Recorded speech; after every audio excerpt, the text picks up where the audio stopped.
Assalamualaikum warahmatullahi wabarakatuh. Perkenalkan, nama saya Artias, NIM 21020145. Dengan mata kuliah Patofisiologi, dosen pengampu Nurse Isnaniar Escape MCAP. Dengan judul Hepatorenal Syndrome. Pengertian dari hepatorenal syndrome adalah jenis tertentu dan umum dari gejala dari gagal ginjal yang mempengaruhi individu dengan sirosis hati atau lebih jarang dengan gagal hati fulminan. Sindrom ini melibatkan penyempitan pembuluh darah ginjal dan pelebaran pembuluh darah dalam sirkulasi splenikus dan yang memasuk usus. Klasifikasi sindrom hepatorenal mengidentifikasi dua kategori gagal ginjal disebut HRS tipe 1 dan tipe 2. Yang keduanya terjadi pada individu dengan sirosis atau gagal hati fulminan. Pada kedua kategori tersebut, penurunan fungsi ginjal diukur baik dari peningkatan kadar kreatinin dalam darah atau dengan penurunan pembersihan kreatinin dalam urin. HRS komplikasi sirosis yang relatif umum terjadi pada 18% orang dalam 1 tahun diagnosis mereka, dan pada 39% dalam 5 tahun diagnosis mereka. Sindrom hepatorenal tipe 1. HRS tipe 1 ditandai dengan gagal ginjal progresif cepat dengan pengandaan kreatinin serum ke tingkat yang lebih besar dari 221 mol per liter atau 2,5 mg per diliter, atau pengurangan separuh dari bersihan kreatinin menjadi kurang dari 20 ml per menit selama periode kurang dari 2 minggu. Prognosis individu dengan HRS tipe 1 sangat suram, dengan angka kematian melebihi 50% setelah 1 bulan. Pasien dengan HRS tipe 1 biasanya sakit, mungkin memiliki tekanan darah rendah, dan mungkin memerlukan terapi dengan obat-obatan untuk meningkatkan kekuatan kontraksi otot jantung atau inotrop, atau obat lain untuk mempertahankan tekanan darah. Tidak seperti tipe 2, pada sindrom hepatorenal tipe 1, gagal ginjal membaik dengan pengobatan dan stabil.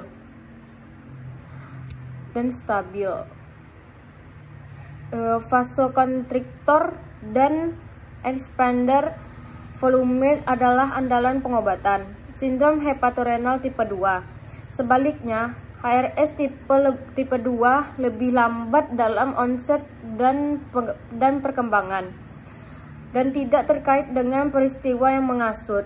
Didefinisikan oleh peningkat kadar kreatinum serum hingga besar dari 333 mol mililiter atau 1,5 mg per diliter, atau clearance kreatinin kurang dari 40 ml per menit, dan natrium urin kurang dari 10 mol per liter. Ini juga membawa pandangan yang buruk dengan kelangsungan hidup rata-rata sekitar 6 bulan, kecuali individu yang terkena menjalani transplantasi hati. HRS tipe 2 dianggap sebagai bagian dari spektrum penyakit yang terkait dengan peningkatan tekanan dalam sirkulasi vena portal yang dimulai dengan perkembangan cairan di perut asites. Spektrum berlanjut dengan asites yang aristan diuretik, di mana ginjal tidak dapat mengeluarkan cukup natrium untuk membersihkan cairan bahkan dengan penggunaan obat diuretik. Kebanyakan individu dengan HRS tipe 2 memiliki asites yang resisten terhadap diuretik sebelum mereka mengalami penurunan fungsi ginjal. Tanda gejala: Kedua jenis sindrom hepatorenal memiliki 3 komponen utama: perubahan fungsi hati, kelainan sirkulasi, dan gagal ginjal. Karena fenomena ini mungkin belum tentu menghasilkan gejala sampai akhir perjalanan, individu dengan sindrom hepatorenal biasanya didiagnosis dengan kondisi tersebut berdasarkan tes laboratorium yang berubah.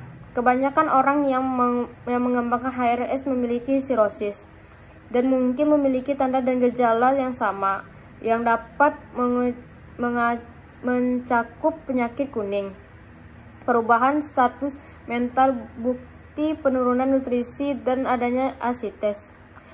Secara khusus, produksi asites yang resisten terhadap penggunaan obat diuretik adalah karakteristik dari HRS tipe 2. Oliguria yang merupakan penurunan volume urin dapat terjadi sebagai akibat dari gagal ginjal. Namun, beberapa individu dengan HRS terus memproduksi urin dalam jumlah normal. Karena tanda dan gejala ini belum tentu terjadi pada SHR, mereka tidak termasuk dalam kriteria mayor dan minor. Untuk membuat diagnosis kondisi ini, ahli-ahli HRS didiagnosis pada individu yang berisiko mengalami kondisi tersebut berdasarkan hasil tes laboratorium yang mengesampingkan penyebab lainnya. Penyebabnya, sindrom hepatorenal biasanya mempengaruhi individu dengan sirosis dan peningkatan tekanan dalam sistem vena portal atau disebut hipertensi portal. Sementara HRS dapat berkembang pada semua jenis sirosis. Ini paling sering terjadi pada individu dengan sirosis alkoholik, terutama jika pada hepatitis alkoholik bersamaan yang dapat diidentifikasi pada biopsi hati. HRS juga dapat terjadi pada individu tanpa sirosis, tetapi dengan onset akut gagal ginjal disebut gagal hati fulminan. Pemicu HRS tertentu telah diidentifikasi pada individu yang rentan yang sirosis atau gagal hati fulminan. Ini termasuk infeksi bakteri, hepatitis alkoholik akut, atau pendarahan di saluran pencernaan bagian atas. Peritonitis bakteri spontan yang merupakan infeksi cairan asitis adalah pencetus HRS yang paling umum pada individu sirosis. HRS kadang-kadang dapat dipicu oleh pengobatan untuk komplikasi penyakit hati, persipitan iatrogenik. HRS tersebut penggunaan agresif obat diuretik atau penghapusan volume besar cairan, asites dengan parasentesis dari organ perut tanpa mengkompensasi kehilangan cairan dengan penggantian intravena. Faktor-faktor resiko pertama, gagal hati akut. Yang kedua, hepatitis alkoholik. Yang tiga, perotinis sirosis septik. Treatmentnya, satu, transplantasi. Yang kedua, terapi medis. Yang tiga, perawatan prosedural. Sekian presentasi dari saya. Terima kasih.